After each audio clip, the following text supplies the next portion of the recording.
Hello viewers and subscribers, welcome back to my video. In this video I'm going to be doing a short juice video. So let me see if I can show you what I have on my plate. So I have some apples, some diced apples, frozen strawberry and pineapple. Here I have starfruit or star apple. I think it's star apple.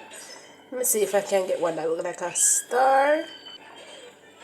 So I have all of these, and I also have some apple juice. So let's get into the video.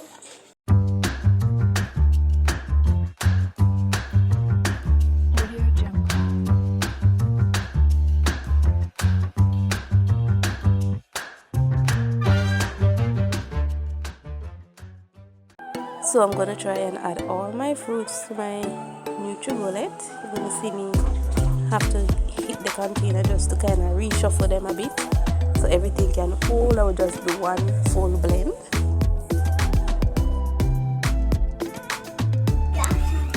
Alright, so here I have everything in my blender and my fruits.